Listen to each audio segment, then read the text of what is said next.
Hello नमस्कार good evening मेरे दोस्तों। मैं आपका भाई आपका दोस्त अपने इस YouTube चैनल पर आप सभी का फिर से स्वागत करता हूं और अपने उसी मोटिवेशनल कोट के साथ कि ना रुकूंगा ना झुकूंगा सिर्फ करके दिखाऊंगा। आज का हमारा ये जो टॉपिक चलने वाला है साथियों, ये बिल्कुल एकदम से शानदार टॉपिक हम करने वाले हैं और टॉपिक का नाम है आपके सामने नरेशन, जिसको हम बोलते हैं स्पीच के नाम से। अब से पहले हमने जितने भी टॉपिक किए हैं उन टॉपिक्स के अंदर मैंने बीच में जो टॉपिक उठाए वो टॉपिक सारे के सारे आपको केवल इंग्लिश से हिंदी या हिंदी से इंग्लिश ट्रांसलेशन के लिए किस तरीके से आपको तैयार किया जाए वो सारे टॉपिक मैंने उठाए थे, जिनका हमारे यहाँ सिलेबस के अकॉर्डिंग अगर देखा जाए, मान लो आपका कोई 10th क्लास का सिलेबस है, कोई 8th क्लास का सिलेबस है, कोई 12th क्लास का सिलेबस है, उस सिलेबस के अंदर वो टॉपिक नहीं थे। वो जो टॉपिक मैंने उठाए थे वो केवल और केवल इसीलिए ताकि आप लोगों की एक कनेक्टिविटी बनी रहे और आप लोग बहुत अच्छे तरीके से इंग्लिश का ट्रांसलेशन करना सीख जाएं। अभी कल मैंने आप लोगों को बताया था कि अब जितना भी हमारा ग्रामेटिकल पोर्शन जो मैं पहले से अपने इस वीडियो के ऊपर करवा चुका, अपने इस चैनल के ऊपर करवा चुका, वो सारे के सारे टॉपिक अब 1 बाय 1 हम वापस लेंगे। आप अच्छे से जानते हैं हमारे स्कूल्स के अंदर अभी फ़िलहाल हमारा जो सिलेबस है वो सिलेबस दोबारा से शुरू हो चुका है और बहुत सारे बच्चे ऐसे होते हैं जिनको स्कूल के अंदर जो पढ़ाई हुई चीज़ें होती हैं वो ज़्यादातर समझ में नहीं आती। इसलिए आप लोग अगर बहुत अच्छे तरीके से उस इंग्लिश के ऊपर कमांड करना चाहते हैं, बहुत शानदार तरीके से अपने इंग्लिश को सॉलिड करना चाहते हैं, तो आप अपने इस सिलेबस के अंदर जितना भी पार्ट ये जो टॉपिक दिए गए हैं वो सारे के सारे 1 बाय 1 अब यहाँ पे हम करने वाले हैं। आप गौर से देखिएगा और साथ साथ अपने नोट्स बनाते रहिएगा। ये मैं आप लोगों से स्पेशल रिक्वेस्ट कर रहा हूँ कि आप केवल इन वीडियोज़ के ऊपर डिपेंड नहीं रहें, आप वीडियो देखते जाइएगा और अपनी एक शानदार सी कॉपी आप लगा लें और उस कॉपी के अंदर अपने नोट्स आप बनाइएगा। अब इससे नरेशन से पहले मैंने दोबारा जब अपना ये सिलेबस शुरू किया था उस टाइम पे आपको मैंने टेंस का जो टॉपिक है वो फिर से रिवाइज करवा दिया था। टेंस से रिलेटेड जितनी चीज़ें थी वो सारी की सारी मैं वापस भी करवा चुका। अब अगर आपके वो टेंस का टॉपिक क्लियर है तो ये आगे आने वाले जो सारे के सारे टॉपिक होंगे ये बहुत शानदार तरीके से आप कर पाएंगे। चलिएगा देखते हैं, आज शुरुआत करते हैं हमें अपने इस नरेशन की यानी कि स्पीच की। सबसे पहले सुनिएगा और साथ साथ जो मैं बोलूं उस चीज़ को अपनी कॉपी में नोट करते जाइएगा। सुनिएगा, ये जो नरेशन होता है इस नरेशन के अंदर एक वर्ड छुपा हुआ है और वो जो वर्ड है वो वर्ड क्या है? नैरेट। क्या वर्ड है इसके अंदर? नैरेट। और ये जो नैरेट वर्ड होता है, इस नैरेट वर्ड का जो मीनिंग होता है, हिंदी मीनिंग होता है, उसको हम क्या कहते हैं? वर्णन करना। अब आप कहोगे सर वर्णन करना, किसका वर्णन करना? मतलब कोई एक छोटी सी बात है और उस छोटी सी बात को अगर आप बढ़ा चढ़ा करके कहते हैं, उस छोटी सी बात के अंदर कुछ और ऐड करके आप किसी दूसरे तक पहुंचाते हैं, तो वो होता है हमारा वर्णन करना यानी नैरेट।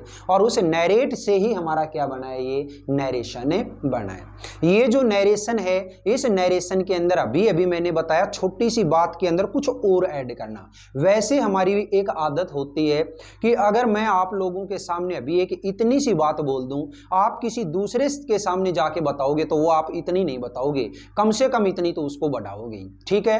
फिर अगले वाला जो व्यक्ति है वो इतनी नहीं बताएगा, सामने वाले के पास जब वो आगे मतलब वो फॉरवर्ड करेगा उस बात को तो वो इतना कर देगा। तो इस तरीके से अब अगर मैं इस टाइम पे आपके सामने कोई बात बोलूं, वो शाम तक बढ़ते बढ़ते बढ़ते बढ़ते इतनी हो जाएगी कि उसको लपेटना भी मुश्किल हो जाता है। लेकिन वो तो क्या, केवल और केवल हमारे प्रैक्टिकली रूप से। लेकिन यहाँ पे जब इस नरेशन के अंदर आप बात को बढ़ाओगे यानी कि इसको चेंज करके आप आगे तक फॉरवर्ड करोगे, तो इसके अंदर हमें रूल रेगुलेशन फॉलो करने पड़ेंगे और वो जो रूल रेगुलेशन है वो रूल रेगुलेशन हमें यहाँ पे देखने हैं। अब सुनिएगा, ये जो नरेशन है इस नरेशन को हम दूसरे किस नाम से बोल रहे हैं? इस नरेशन को हम बोल रहे हैं स्पीच के नाम से। और आप जानते हैं ये जो स्पीच होता है, इस स्पीच का जो हिंदी मीनिंग होता है वो हिंदी मीनिंग क्या होता है इसका? भाषण देना। क्या होता है? भाषण देना। अब ये जो भाषण होता है, इस भाषण से ही आप समझ गए होंगे, यानी हम कहीं पे भी किसी स्टेज के ऊपर अगर जाकर के बोलते हैं तो भाषण हम देते हैं, वो स्पीच हम देते हैं। तो स्पीच होता ही क्या है, कोई चीज है उस चीज को बढ़ा चढ़ा करके अपने बोलते हैं। तो यहाँ पे देखिएगा ये स्पीच जो होता है, स्पीच कितने तरीके का होता है? स्पीच होता है 2 तरीके का। कौन सा होता है सर? ये देखिएगा, एक जो टाइप होती है उसको हम बोलते हैं इसमें डायरेक्ट स्पीच। साथ साथ नोट्स बनाइएगा आप। एक को बोलते हैं डायरेक्ट स्पीच और दूसरा जो होता है उसको हम क्या बोलते हैं? Indirect speech. ठीक है, अब देखो, एक तो होता है डायरेक्ट स्पीच और एक होता है इनडायरेक्ट स्पीच। अब डायरेक्ट स्पीच क्या होता है और इनडायरेक्ट स्पीच क्या होता है, ध्यान से सुनना दोस्तों। जो भी डायरेक्ट स्पीच होता है, इस डायरेक्ट स्पीच के अंदर क्या होता है कि फर्स्ट पर्सन जो होता है, आप जानते होंगे फर्स्ट पर्सन सेकंड पर्सन क्या होते हैं, याद रखिएगा। अपने इंग्लिश के अंदर जो पर्सन है वो पर्सन कितने तरीके के होते हैं? वो पर्सन होते हैं हमारे 3 तरीके के। एक को हम बोलते हैं फर्स्ट पर्सन, एक को बोलते हैं सेकंड पर्सन, एक को बोलते हैं थर्ड पर्सन। अब होते क्या हैं ये, तो ध्यान से सुनिएगा।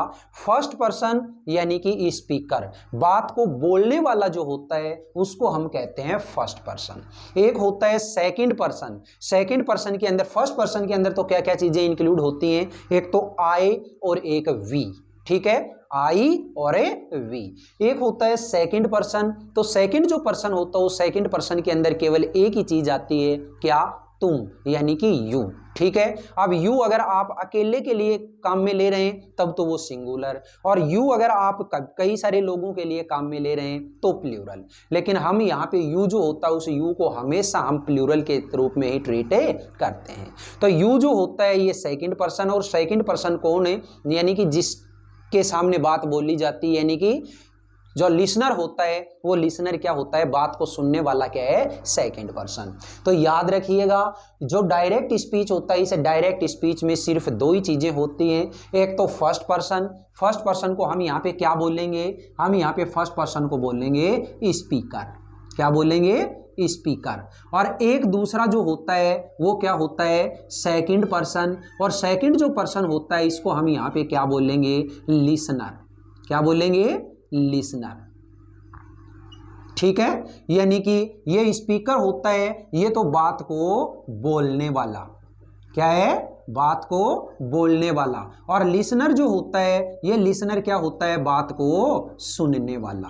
तो यहाँ पे ध्यान से सुनिएगा आप कि डायरेक्ट स्पीच जो होता है, इस डायरेक्ट स्पीच के अंदर क्या होता है कि फर्स्ट पर्सन है सेकंड पर्सन को जो कुछ बोल करके बताता है ना, उसको हम क्या कहते हैं? डायरेक्ट स्पीच कहते हैं। ठीक है, फर्स्ट पर्सन ने सेकंड पर्सन को जो भी कुछ बोल करके बताता है उसको हम क्या बोलते हैं? Direct speech. ठीक है, अब यहाँ पे देखिएगा इनडायरेक्ट स्पीच। इनडायरेक्ट स्पीच क्या होता है कि जो बात फर्स्ट पर्सन ने किसको बताई थी? अभी अभी सेकंड पर्सन को बताई थी। याद रखिएगा, जो बात है फर्स्ट पर्सन ने सेकंड पर्सन को बताई थी, ये बताई सेकंड पर्सन को। अब ये जो सेकंड पर्सन है, ये सेकंड पर्सन अगर उसी बात को खुद के वर्ड्स में चेंज करे और चेंज करके किसी थर्ड पर्सन तक पहुंचाए। याद रखिएगा, फर्स्ट जो पर्सन होता है वो फर्स्ट पर्सन ने जो बात बोली थी सेकंड पर्सन को, वो सेकंड पर्सन है अगर उसी बात को पहले खुद के वर्ड्स में चेंज करेगा और उसके बाद में थर्ड पर्सन तक पहुंचाएगा तो उसको हम क्या बोलते हैं? इनडायरेक्ट स्पीच बोलते हैं। ठीक है, अब आप कहोगे सर आपने फर्स्ट पर्सन बता दिया कि क्या होता है? फर्स्ट पर्सन जो होता है वो क्या है? बोलने वाला। ठीक है, जिसमें आई और वी को इंक्लूड करते हैं। किसको? आई और वी को इंक्लूड करते हैं। और सेकंड पर्सन बात को सुनने वाला, जिसके अंदर हम किसको इंक्लूड करते हैं? यू को इंक्लूड करते हैं। तो ये जो थर्ड पर्सन होता है, थर्ड पर्सन क्या होता है? थर्ड पर्सन जिसके बारे में हम बातें कर रहे हैं। थर्ड पर्सन क्या होता है? जिसके बारे में हम बातें कर रहे हैं। राम एक अच्छा लड़का है। किसके बारे में बात कर रहे हैं? हमें राम के बारे में बात कर रहे हैं। ठीक है। पक्षी आसमान में उड़ते हैं। किसके बारे में बात कर रहे हैं? पक्षियों के बारे में बात कर रहे हैं। कुत्ता रात को भौंकता है। किसके बारे में बात कर रहे हैं? कुत्ते के बारे में बात कर रहे हैं। तो जिसके बारे में भी हम बात कर रहे हैं, वो जिसके बारे में कर रहे हैं उसको हम क्या बोलते हैं? थर्ड पर्सन बोलते हैं। और थर्ड जो पर्सन होता है, ये थर्ड पर्सन कौन सी चीजें होती हैं? ही, शी, इट और दे। ठीक है। या फिर आप कोई भी एनी नेम भी इसके अंदर इंक्लूड कर लो। ठीक है। तो ही, सी, इट, दे या फिर एनी नेम, ये सारी की सारी जो चीजें होती हैं, ये सारी चीजें क्या है? हमारी थर्ड पर्सन। तो बताइएगा, ये इतना जो मैटर मैंने बताया ये समझ में आया है नहीं? एक बार दोबारा से सुनिएगा। डायरेक्ट स्पीच जो होता है, इस डायरेक्ट स्पीच में दो लोग इंक्लूड होते हैं, एक तो फर्स्ट पर्सन, एक सेकंड पर्सन। फर्स्ट पर्सन जो होता है उसको हम स्पीकर बोलते हैं, यानी कि बोलने वाला। वो जो बोलने वाला जो स्पीकर है, वो कोई भी बात अगर इस सेकंड पर्सन को बताता है तो उसको हम क्या कहते हैं? Direct speech.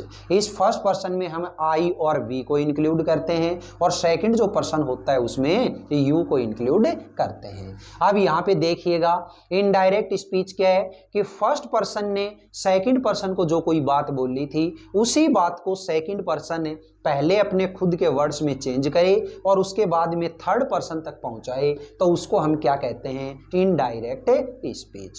अब देखिए, जो थर्ड पर्सन होता है, इस थर्ड पर्सन के अंदर क्या क्या चीजें इंक्लूड होती हैं? ही, सी, इट, दे और एनी नेम। ठीक है। अब देखिएगा, आगे चलते हैं। याद रखिएगा, ये डायरेक्ट स्पीच और इनडायरेक्ट स्पीच है। इसके अंदर आपको जब एग्जाम के अंदर क्वेश्चन देगा, तो उस एग्जाम के अंदर आप चाहे 8th क्लास में हो, चाहे 10th क्लास में हो, कौन सी भी क्लास में आप हैं, तो उस क्लास के अंदर तो क्या करेगा कि डायरेक्ट स्पीच का सेंटेंस दे देगा और फिर कहेगा कि इसको इनडायरेक्ट स्पीच के अंदर आप चेंज करो। लेकिन आगे जब आप कोई कॉम्पिटिशन एग्जाम के अंदर चले जाएंगे, तो उस टाइम पे हो सकता है आपको इनडायरेक्ट स्पीच दे दे और उसको कह दे कि इसको डायरेक्ट स्पीच के अंदर आपको चेंज करना है। ठीक है। तो पहले हम यहां डायरेक्ट स्पीच को इनडायरेक्ट में कैसे बदलें, वो चीज हमें यहाँ पे देखनी है। अब सुनिएगा, ये जो डायरेक्ट स्पीच होता है, ये डायरेक्ट स्पीच का जो सेंटेंस है, वो सेंटेंस हमारा 2 पार्ट्स के अंदर डिवाइडेड होता है। ठीक है। ये जो डायरेक्ट स्पीच है, ये डायरेक्ट स्पीच का सेंटेंस हमारा कितने पार्ट में डिवाइडेड होता है? 2 पार्ट्स के अंदर डिवाइडेड होता है। सर कैसा होता है, एक बार लिख करके देखते हैं हम। तो देखिए, मैंने एक एग्जाम्पल बोला, जैसे I said to Mohit. I said to Mohit. ठीक है। आगे क्या है? I am going to school. ये मैंने एक छोटा सा सेंटेंस दिया है, I said to Mohit I am going to school. ठीक है। मैंने मोहित से कहा, क्या कहा? I am going to school, मैं स्कूल जा रहा हूं। अब ध्यान से देखिएगा, ये यहां से लेके और यहां तक का जो सेंटेंस है, ये सेंटेंस पूरा का पूरा सेंटेंस कौन से स्पीच में है? डायरेक्ट स्पीच में। और ये जो डायरेक्ट स्पीच है, ये डायरेक्ट स्पीच का सेंटेंस कितने पार्ट में डिवाइडेड है? 2 पार्ट्स में। कौन से? फर्स्ट जो पार्ट है, वो फर्स्ट पार्ट तो ये वाला, और सेकंड जो पार्ट है, ये सेकंड पार्ट है ये वाला। हमेशा याद रखना, जो स्पीकर कोई भी बात बोल रहा होता है, उसने जो भी कुछ सेंटेंस बोल रहा है, कोई वर्ड्स बोल रहे हैं, वो हमेशा किसके अंदर बंद होते हैं? इस कोमा के अंदर। और ये जो कोमा होती है, ये वाली, इस कोमा को हम क्या कहते हैं साथियों? इसको कहते हैं इन्वर्टेड कोमा। क्या कहते हैं इसको? Inverted coma. तो इन्वर्टेड कोमा के अंदर जो सेंटेंस बंद होता है, उस सेंटेंस को हम क्या कहते हैं? उसको कहते हैं रिपोर्टेड स्पीच। क्या कहते हैं? रिपोर्टेड स्पीच, जिसको आप शॉर्ट के अंदर क्या लिखेंगे? RAS। ठीक है। और जो सेंटेंस इस रिपोर्टेड कोमा से बाहर होता है, उस रिपोर्टेड कोमा से बाहर वाले सेंटेंस को हम क्या कहेंगे? Reporting verb. क्या कहेंगे? रिपोर्टिंग वर्ब, जिसको आप शॉर्ट में क्या बोलेंगे? RV। ठीक है, अब इसके बाद में हम ये बार बार रिपोर्टिंग वर्ब और रिपोर्टेड स्पीच को पूरा डिटेल में नहीं लिखेंगे, हम शॉर्ट के अंदर याद रखेंगे इसको कि RV है वो तो रिपोर्टिंग वर्ब और RS है वो रिपोर्टेड स्पीच। तो ये जो दोनों के दोनों जो सेंटेंस हैं कि रिपोर्टिंग वर्ब और रिपोर्टेड स्पीच, इसके अंदर किस तरीके से हमें चेंजेज करने हैं वो चीज़ हमें अभी यहाँ पे पढ़नी है। रूल जो है वो रूल थोड़े से इसके ज़्यादा ज़रूर हैं, लेकिन टॉपिक है वो टॉपिक बड़ा शानदार है। अगर आप वाकई में मन लगा करके इस क्लास को देखेंगे तो इस नरेशन यानी कि स्पीच से रिलेटेड कोई भी बात है, कोई भी सेंटेंस है, उस सेंटेंस को आप बहुत आराम से चेंज कर लेंगे। अब हम देखते हैं कि ये जो रिपोर्टिंग वर्ब है ये रिपोर्टिंग वर्ब कैसी होती है और रिपोर्टेड स्पीच है ये रिपोर्टेड स्पीच कैसा होता है। सबसे पहले बात करते हैं हमें रिपोर्टिंग वर्ब की। दोस्तों याद रखना ये जो रिपोर्टिंग वर्ब है ये रिपोर्टिंग वर्ब मेरी कितने टेंस में हो सकती है? ये रिपोर्टिंग वर्ब मेरी 3 टेंस में हो सकती है। कितने टेंस में हो सकती है? ये 3 टेंस के अंदर, 3 टेंसेज के अंदर हो सकती है। तो ये कौन से टेंस में होगी? ये रिपोर्टिंग वर्ब आपकी या तो प्रेजेंट सिंपल टेंस में होगी। किस में होगी? प्रेजेंट सिंपल टेंस में होगी, या फिर ये पास्ट सिंपल टेंस में होगी। ठीक है, या फिर ये फ्यूचर सिंपल टेंस में होगी। ठीक है, या तो ये रिपोर्टिंग वर्ब है ये प्रेजेंट सिंपल टेंस में होगी, या फिर ये पास्ट सिंपल टेंस में होगी, या फिर ये फ्यूचर सिंपल टेंस में होगी। सर कैसी दिखाई देगी? तो वो सुन लेना दोस्तों कि अगर ये रिपोर्टिंग वर्ब आपकी प्रेजेंट सिंपल टेंस में है तो आपको क्या लिखा हुआ दिखाई देगा? या तो से या फिर सेज और इसके बाद में टू। ये टू कोई जरूरी नहीं है कि से और सेज के बाद में टू लगाएगा ही। अगर लगा के देता है तो अच्छी बात है, नहीं लगा के देता है तो कोई दिक्कत नहीं है। यानी या तो से मिलेगा या फिर सेज मिलेगा। आप कहोगे कि सर ये से और सेज ही क्यों मिलता है, इसके अलावा कोई चीज़ क्यों नहीं मिलती? तो देखो, जब मैंने अभी अभी आपके यहाँ पे एक डायरेक्ट स्पीच का सेंटेंस लिखा था, इस डायरेक्ट स्पीच में मैंने क्या बोला था? आई सैड टू मोहित कहा था, तो वहां पे मैंने मोहित से कहा। तो यानी कि जो कहना जो वर्ब है ना, कहना, उस कहना वर्ब को ही हम क्या बोलते हैं? से बोलते हैं। अब आप पूछोगे सर ये से और सेज क्यों? तो हम बात किसकी कर रहे हैं? प्रेजेंट सिंपल टेंस की। और आप जानते हैं कि प्रेजेंट सिंपल टेंस के अंदर तो या तो वर्ब की फर्स्ट फॉर्म आती है या फिर वर्ब की फिफ्थ फॉर्म आती है। तो ये फर्स्ट और ये फिफ्थ, इसके बाद में टू। ये तो बात हुई जब रिपोर्टिंग वर्ब मेरी किस में है? प्रेजेंट सिंपल टेंस में। अब बात करते हैं कि सर ये पास्ट सिंपल टेंस में हो तो कैसी दिखेगी? अगर पास्ट सिंपल टेंस में है तो इस से या सेज के बजाय आपको क्या दिखाई देगा? यहाँ पे सैड और इसके बाद में टू। अब सैड क्यों? क्योंकि से जो होता है उस से की सेकंड फॉर्म क्या होती है? सैड होती है। और आप जानते हैं कि पास्ट सिंपल जो टेंस होता है उसमें हमेशा आप कैसी फॉर्म पढ़ते हो? सेकंड फॉर्म में पढ़ते हो। बात करते हैं फ्यूचर सिंपल टेंस की। तो फ्यूचर सिंपल जो टेंस आता है, इस फ्यूचर सिंपल टेंस में अगर आपकी रिपोर्टिंग वर्ब है तो कैसी दिखाई देगी आपको? या तो शैल या फिर विल और इसके बाद में से और इसके बाद में टू। ठीक है, अब आप कहोगे सर शैल विल क्यों? क्योंकि फ्यूचर सिंपल जो टेंस होता है उसमें हेल्पिंग वर्ब क्या होती है? एक तो शैल होती है और एक विल होती है। और शैल विल के बाद आने वाली मेन जो वर्ब होती है उस मेन वर्ब की हमेशा ही फर्स्ट फॉर्म में आती है। तो ये इतनी सी जो चीज़ है, इस चीज़ को आपको बहुत अच्छे तरीके से क्लियर कर लेना है कि प्रेजेंट सिंपल टेंस में है तो से या सेज और इसके बाद में टू। अगर पास्ट सिंपल टेंस में है तो सैड और इसके बाद में टू। और फ्यूचर सिंपल टेंस में है तो शैल विल और से टू। ये इतनी बात हो गई मेरी रिपोर्टिंग वर्ब की। अब बात करते हैं हमें रिपोर्टेड स्पीच की। याद रखना दोस्तों, जब भी आप किसी सेंटेंस को डायरेक्ट से इनडायरेक्ट के अंदर चेंज करेंगे तो सबसे ज़्यादा जो चेंजेज करने हैं वो किस में करने हैं? रिपोर्टेड स्पीच के अंदर ही चेंज करने हैं। अब रिपोर्टेड स्पीच जो होती है, इस रिपोर्टेड स्पीच के अंदर आपने समझ लिया कि रिपोर्टेड स्पीच जो होती है वो हमेशा इन्वर्टेड कोमा के अंदर बंद होती है। और इसके अंदर 3 तरीके के जो चेंजेज हैं वो चेंजेज आपको याद रखने हैं। कौन से हैं वो देखिएगा। सबसे पहला जो चेंजेज आता है उसको हम क्या बोलते हैं, changes in A pronoun, changes in A pronoun. दूसरा जो चेंज आता है उस दूसरे चेंज को हम क्या बोलते हैं, चेंजेज इन ए टेंसेज। और तीसरा जो चेंज आता है उस थर्ड चेंज को हम क्या बोलते हैं, changes in a specific words. ठीक है, अब हम इन तीनों के तीनों जो ये जो चेंजेज हैं इनको डिटेल में करने वाले हैं। सबसे पहले हम लेंगे चेंजेज इन प्रोनाउंस, दूसरा है चेंजेज इन टेंसेज और तीसरा है चेंजेज इन स्पेसिफिक वर्ड्स।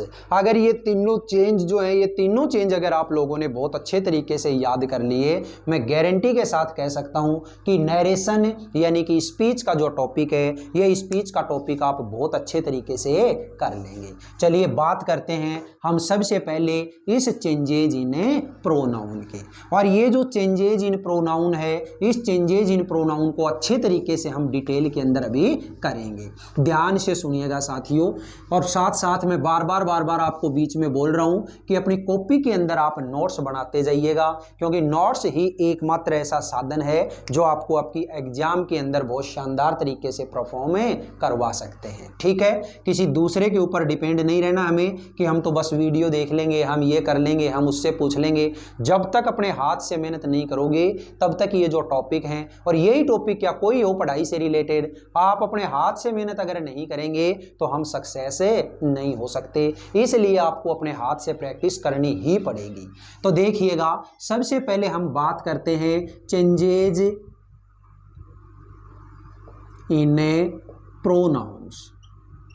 ठीक है, अब देखो ये जो चेंजेज इन प्रोनाउंस है, इस चेंजेज इन प्रोनाउंस का रूल हम जब करते हैं तो सबसे पहले हमें पता होना चाहिए कि सर यहाँ पे हम प्रोनाउन के अंदर चेंज कर रहे हैं तो ये प्रोनाउन है क्या। पहले कम से कम ये चीज़ तो पता होनी चाहिए। तो प्रोनाउन जो है, इस प्रोनाउन से रिलेटेड मैं पहले भी आप लोगों को अपने इस चैनल के ऊपर कई सारे वीडियोज डाल चुका, वो भी आप देख सकते हैं। लेकिन फिर से हमने जब ये कोर्स शुरू कर ही दिया है तो हम इससे भी नहीं डरने वाले, इसलिए हम ये प्रोनाउन है, इस प्रोनाउन को भी हम यहाँ पे समझते हैं। तो देखिएगा, जब ये प्रोनाउन है, इस प्रोनाउन के अंदर आप लोगों को थोड़ी सी दिक्कत हो तो आप क्या कह सकते हैं, ध्यान से देखो। सबसे पहले तो जो प्रोनाउन है, उस प्रोनाउन के अंदर आपको क्या याद रखना है कि प्रोनाउन होता क्या है। प्रोनाउन क्या है कि कोई भी ऐसा वर्ड जो हम किसी नाउन के रिपीटेशन को रोकने के लिए उस नाउन की जगह पे काम में लेते हैं। कोई ऐसा वर्ड है जो हमें नाउन के रिपीटेशन को रोकने के लिए हम उस नाउन की जगह पे जो वर्ड काम में लेते हैं, उन वर्ड्स को ही हम क्या बोलते हैं, प्रोनाउन बोलते हैं। अब ये जो प्रोनाउन होती है, इस प्रोनाउन के अंदर मैंने आप लोगों को अलग अलग टाइप करवाई थी। जब भी हम ये प्रोनाउन का टॉपिक दोबारा करेंगे तो डिटेल में फिर वापस करवाऊंगा, टेंशन मत लेना। लेकिन एक बार आप सुनिएगा कि ये जो प्रोनाउन होती है, इस प्रोनाउन के मैंने टाइप करवाई थी 9 टाइप है। और वो जो 9 टाइप होती हैं, उन 9 टाइप्स के अंदर से एक जो फर्स्ट टाइप आती है, उस फर्स्ट टाइप को हम क्या बोलते हैं, पर्सनल प्रोनाउन बोलते हैं। फर्स्ट जो आती है उसको क्या बोलते हैं, पर्सनल प्रोनाउन बोलते हैं। और ये जो पर्सनल प्रोनाउन होती है, इस पर्सनल प्रोनाउन के अंदर आपको क्या क्या चीज़ें याद रखनी है वो देखिएगा। पर्सनल प्रोनाउन के अंदर आपको याद रखना है, एक तो आई, एक वी, एक यू, ही, शी, इट और दे। ठीक है, ये इतनी जो चीजें हैं, ये चीजें आपको इस पर्सनल प्रोनाउन के अंदर याद रखनी है। I, we, you, he, she, it, they. अब देखिएगा, ये सारी की सारी ये जो प्रोनाउन है, ये प्रोनाउन की कैसी फॉर्म है, इन फॉर्म्स को हम बोलते हैं सब्जेक्टिव फॉर्म। क्या बोलते हैं, सब्जेक्टिव फॉर्म। और इसी को हम क्या कह सकते हैं, प्रोनाउन की फर्स्ट फॉर्म। क्या बोल सकते हैं, फर्स्ट फॉर्म। अब आप जानते हैं अगर इसकी फर्स्ट फॉर्म है तो कोई इसकी सेकंड फॉर्म भी होती होगी। तो इसकी जो फॉर्म होती है पर्सनल प्रोनाउन की, वो फॉर्म कितनी होती हैं, 3। एक को हम बोलते हैं फर्स्ट फॉर्म, दूसरी जो होती है उसको हम कहते हैं सेकंड फॉर्म, और तीसरी जो होती है इसको हम क्या कहते हैं, थर्ड फॉर्म। आप देखिएगा ध्यान से, जो फर्स्ट फॉर्म होती है उस फर्स्ट फॉर्म को हमने क्या नाम दिया यहाँ पे, सब्जेक्टिव फॉर्म। जो सेकंड फॉर्म होती है उसको हम क्या बोलते हैं, पजेसिव फॉर्म। क्या बोलते हैं, पजेसिव फॉर्म। और थर्ड जो होती है उसको हम क्या बोलते हैं, ऑब्जेक्टिव फॉर्म। ठीक है, ऑब्जेक्टिव फॉर्म। अब आप देखिएगा ये आई होता है, इस आई की सेकंड फॉर्म क्या होती है, आई की सेकंड फॉर्म होती है एक तो माई और एक होती है माइन। ठीक है, एक तो होती है माई और एक होती है माइन, और इसकी जो थर्ड फॉर्म होती है वो थर्ड फॉर्म क्या होती है, मी। तो आपको याद रखना है आई, माई, माइन, मी। ठीक है, इस तरीके से एक दो बार आप बोल लेंगे, अपने आप ही अपने दिमाग में सेट हो जाएगी। आई, माई, माइन, मी। वी जो होता है, इस वी की सेकंड फॉर्म क्या होती है, वी की सेकंड फॉर्म होती है आवर, और थर्ड जो फॉर्म होती है वो क्या होती है, अस। यू की सेकंड फॉर्म होती है योवर, और थर्ड फॉर्म होती है यू। ठीक है, ही की सेकंड फॉर्म होती है हिज, और थर्ड फॉर्म होती है हिम। शी की सेकंड फॉर्म है हर, और थर्ड फॉर्म भी हर। इट की सेकंड फॉर्म है इट्स, और थर्ड फॉर्म है इट। और दे की सेकंड फॉर्म है देयर, THEIR, और लास्ट जो फॉर्म होती है वो कौन सी होती है इसकी, देम। तो आपको ये जो टेबल है, ये टेबल आप लोगों को बहुत अच्छे तरीके से याद रखनी है, रिवाइज करना है बार बार बार बार।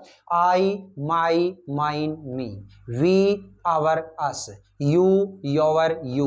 ही, his, him. She, her, her. It, its, it. They, their, them. इस तरीके से आपको याद रखनी है। अब ये टेबल अगर आपने बना ली है तो इसी के अंदर एक छोटी सी चीज मैं आपको और बता देता हूं। आप जानते हैं कि ये जो ही, सी, इट, दे होता है, इसके अंदर ये जो चीजें आती हैं ही, सी, इट, दे, ये हमेशा कौन से पर्सन के अंदर पढ़ते हैं, हमें थर्ड पर्सन। कौन से में पढ़ते हैं, थर्ड पर्सन। यू जो होता है इसको हम किस में पढ़ते हैं, सेकंड पर्सन। और ये जो आई और वी होता है इसको हम किस में पढ़ते हैं, फर्स्ट पर्सन में। अब इतनी चीज अगर आपको याद हो गई तो एक छोटी सी चीज इसमें और देखिएगा, ध्यान से सुनिए। ये जो थर्ड पर्सन होता है, इस थर्ड पर्सन के अंदर ही, सी और इट होता है ना, ये तो होता है हमेशा सिंगुलर। क्या होते हैं, ये सिंगुलर होते हैं। और दे होता है ये हमेशा प्लूरल होता है। इस तरफ अगर बात करें सेकंड पर्सन के अंदर, तो सेकंड पर्सन में जो यू होता है, ये यू, वैसे अगर मैं किसी एक जने के लिए बोल लूं, ठीक है, यू, तो इसका मतलब क्या है, ये सिंगुलर है। लेकिन अगर मैं कई सारे लोगों की तरफ इशारा करके बोलूं यू, है ना, तो ये क्या होता है, प्लूरल। लेकिन याद रखना हम हमेशा इस यू को क्या मानेंगे, प्लूरल फॉर्म के अंदर ही मानते हुए इसको ट्रीट करेंगे। तो यू जो होता है, ये यू को क्या मानोगे, हमेशा आप प्लूरल मानोगे। फर्स्ट पर्सन की अगर बात करते हैं तो फर्स्ट पर्सन में ये जो वी होता है ये होता है हमेशा प्लूरल। ठीक है, और आई जो होता है, ये आई के अंदर थोड़ी दिक्कत आती है। अब आई जो होता है, ये आई अपने आप में क्या होती है, एक एक्सेप्शन होती है। एक्सेप्शन क्या मतलब समझे आप, आई होती है, ये होती है अपने आप में एक एक्सेप्शन, जिसको हम हिंदी में क्या कहते हैं, अपवाद।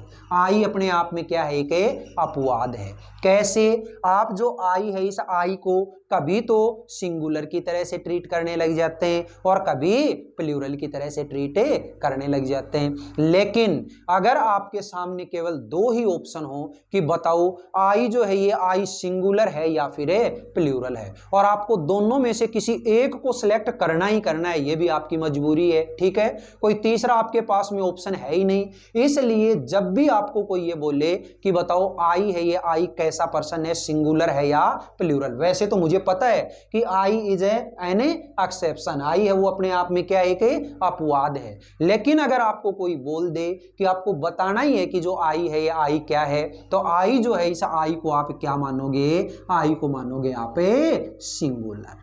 ठीक है, दोबारा बोल देता हूं कि आई है ये आई अपने आप में एक्सेप्शन है, कभी तो इसको हम सिंगुलर के लिए काम में लेते हैं और कभी इसको हमें प्लूरल के लिए काम में लेते हैं। लेकिन अगर आपके पास में कोई तीसरा ऑप्शन ही नहीं है और आपको बोल दे कि बताओ आई सिंगुलर है या प्लूरल है, बताना ही है आपको, तो आप किसका हाथ पकड़ोगे, सिंगुलर का हाथ है पकड़ोगे, यानी कि आई को क्या मानोगे आप, सिंगुलर मानोगे। ये इतनी सी ये जो टेबल है, इस टेबल को आपको बहुत अच्छे तरीके से याद करना है। अब बात करते हैं हमें आगे, ये जो प्रोनाउन है, ये प्रोनाउन आपके समझ में आया इतना सा, और इसके बारे में अब हम ये जो चेंजेज इन प्रोनाउन है, इस चेंजेज इन प्रोनाउन को पढ़ते हैं। ध्यान से देखिएगा साथियों, एक एक जो रूल है उसको आप अपनी कॉपी के अंदर नोट करते जाइएगा।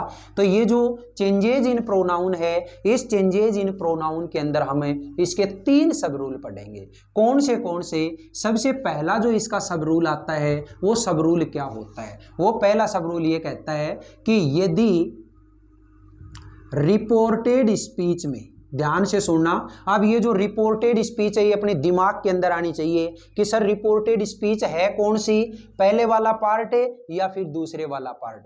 तो रिपोर्टेड स्पीच हम किसकी बात कर रहे हैं, जो इन्वर्टेड कोमा के अंदर बंद है उसकी बात कर रहे हैं, वो है रिपोर्टेड स्पीच। तो पहला रूल क्या कहता है कि यदि रिपोर्टेड स्पीच में कोई फर्स्ट पर्सन प्रोनाउन हो, फर्स्ट पर्सन है प्रोनाउन, फर्स्ट पर्सन प्रोनाउन का मतलब क्या बताया, आई और we.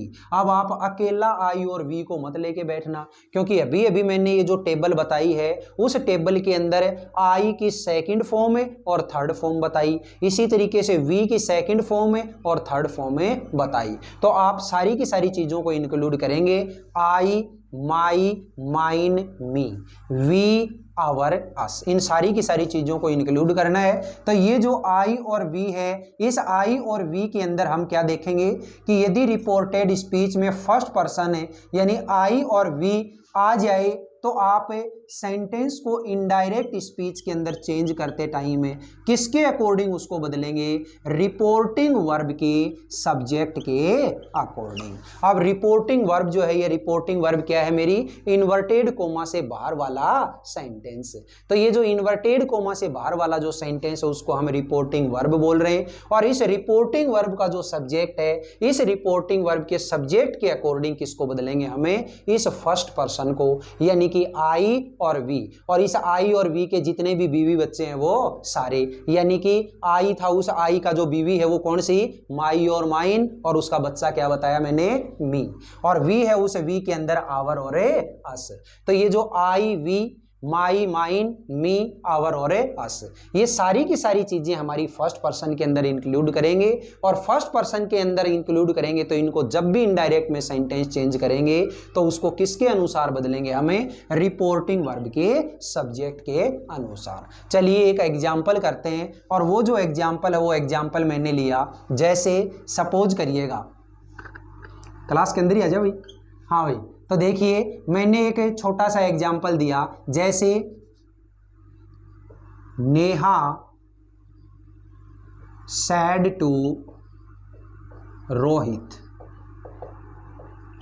I am doing my work. देखो ध्यान से देखो, मैंने ये जो सेंटेंस है ये सेंटेंस दिया, Neha said to Rohit I am doing my work.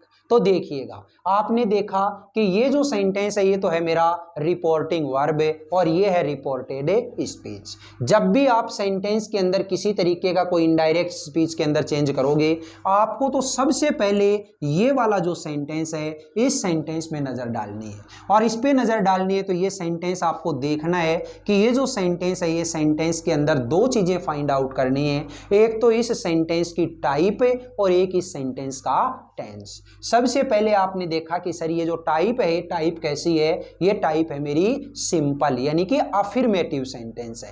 अब अफर्मेटिव सेंटेंस है तो जो सैड टू होता है उस सैड टू को हम किस में बदलेंगे, टोल्ड में। आगे मैं बताऊंगा क्यों बदलेंगे, वो चीज आगे पढ़ेंगे। तो इस सैड टू को किस में बदलेंगे, टोल्ड में। तो देखो, नेहा टोल्ड रोहित, ठीक है। अब ये जो कोमा होती है, कोमा हट जाती है और इसकी जगह पे हमें क्या जोड़ना है, दैट लगाना है। अब आप यहाँ पे आओ, आई कैसा पर्सन है, फर्स्ट पर्सन है, और फर्स्ट पर्सन अभी अभी मैंने बताया किसके अकॉर्डिंग चेंज होगा, रिपोर्टिंग वर्ब के सब्जेक्ट के अकॉर्डिंग। रिपोर्टिंग वर्ब का सब्जेक्ट क्या है, नेहा, लड़की है, और लड़की के लिए क्या प्रोनाउन काम में लेते हो आप, शी, ठीक है, शी। अब आपने देखा यहाँ पे एम, और एम जो होता है वो कौन से टेंस की हेल्पिंग वर्ब है, प्रेजेंट कंटिन्यूअस की। और प्रेजेंट कंटिन्यूअस जब भी यहाँ पे आता है तो किस में चेंज हो जाएगा, पास्ट कंटिन्यूअस में। पास्ट कंटिन्यूअस जो होता है उस पास्ट कंटिन्यूअस में हेल्पिंग वर्ब क्या लगाओगे, शी के साथ है वॉज, शी वॉज डूइंग। अब देखिएगा माई, अब ये माई है, ये तो आई की सेकंड फॉर्म थी, और आई के लिए आपने क्या लगाया अभी, शी, तो शी की सेकंड फॉर्म क्या होती है, हर होती है, तो ये लो हरे वर्क, ठीक है। ये मेरा डायरेक्ट स्पीच और ये हो गया इनडायरेक्ट स्पीच। ये बोलो फर्स्ट रूल आपके समझ में आया या नहीं आया, ठीक है। अब बात करते हैं हमें इस सेकंड रूल की। सेकंड रूल क्या कहता है कि यदि रिपोर्टेड स्पीच में, यदि रिपोर्टेड स्पीच में सेकंड पर्सन प्रोनाउन आए, सेकंड पर्सन यानी कि यू, अब यू अकेला नहीं, यू, योवर, यू, ठीक है। सेकंड पर्सन अगर आए तो उसको इनडायरेक्ट में चेंज करते टाइम में हम क्या कर देंगे, इनडायरेक्ट में बदलते समय उसको रिपोर्टिंग वर्ब के ऑब्जेक्ट के अनुसार बदलेंगे, ठीक है। तो ये इतना सा ये जो रूल है, ये रूल आपको याद रखना है कि रिपोर्टेड स्पीच में अगर सेकंड पर्सन प्रोनाउन आता है यानी कि यू आता है तो उसको इनडायरेक्ट में बदलते टाइम हम किसके अकॉर्डिंग बदलेंगे, रिपोर्टिंग वर्ब के ऑब्जेक्ट के अकॉर्डिंग। अब देखिएगा हम एक सेंटेंस बनाते हैं, जैसे यही सेंटेंस ले लिया मैंने, सपोज करो नेहा सैड टू रोहित, ठीक है। अब ये जो आगे वाला सेंटेंस है वो मैंने थोड़ा चेंज कर दिया, you are a naughty boy, ये लीजिए, ये मैंने सेंटेंस दे दिया, Neha said to Rohit you are a naughty boy. अब हमने देखा कि ये जो सेड टू होता है, इस सेड टू को तो हम किस में चेंज करेंगे, सेड टू को हम चेंज करेंगे टोल्ड में, Neha told Rohit.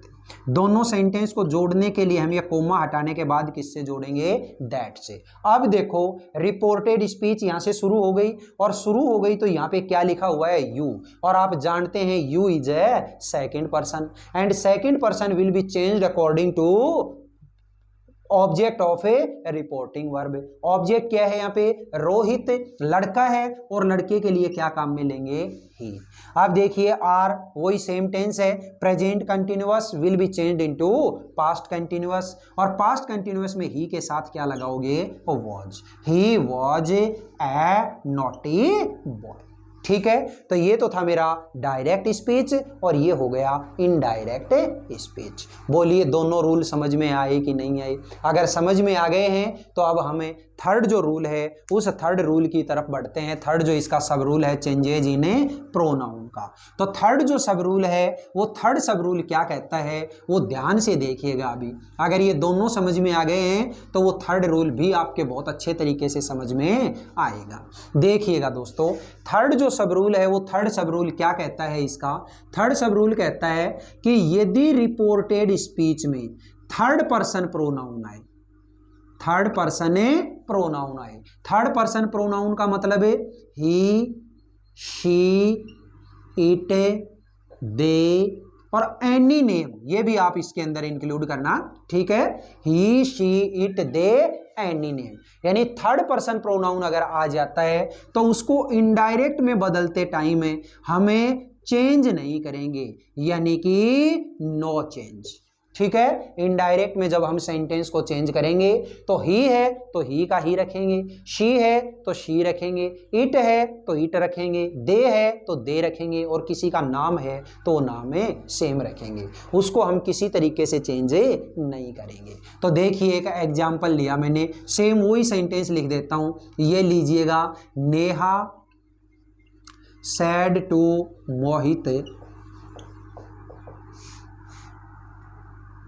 Ram is a good boy. ये लीजिएगा, ये मैंने एक छोटा सा सेंटेंस दिया। अब आपने ये सेंटेंस देखा तो आपने देखा कि ये तो अफर्मेटिव सेंटेंस है, और अफर्मेटिव सेंटेंस है तो सैड टू को तो आप किस में बदल दोगे? टोल्ड में। ये लो, नेहा टोल्ड मोहित। अब इसके बाद में ये कोमा हटाओगे, कोमा हटाने के बाद में क्या लगाओगे आप? दैट। अब आपने देखा राम, ये राम है, ये तो किसी का नाम है, और अगर किसी का नाम दे दिया, ही दे दिया, शी दे दिया, इट दे दिया, दे दिया, ये तो नो चेंज होते हैं, इसके अंदर कोई चेंजमेंट नहीं करते तो एज इट इज लिख दो राम। अब आपने देखा इज कौन से टेंस की हेल्पिंग वर्ब है? प्रेजेंट कंटिन्यूअस की, और प्रेजेंट कंटिन्यूअस किस में बदलता है? पास्ट कंटिन्यूअस में। पास्ट कंटिन्यूअस में राम के साथ क्या लगाओगे? Was a good boy. ये देखिएगा साथियों, ये है मेरा डायरेक्ट स्पीच, और ये है इनडायरेक्ट स्पीच। इस चेंजेज इन प्रोनाउन के आपको केवल ये 3 सब रूल याद रखने हैं। दोबारा से एक बार ध्यान से सुनिए। इसके लिए आप एक छोटा सा फॉर्मूला लिख सकते हैं, और फॉर्मूला आप क्या लिखेंगे?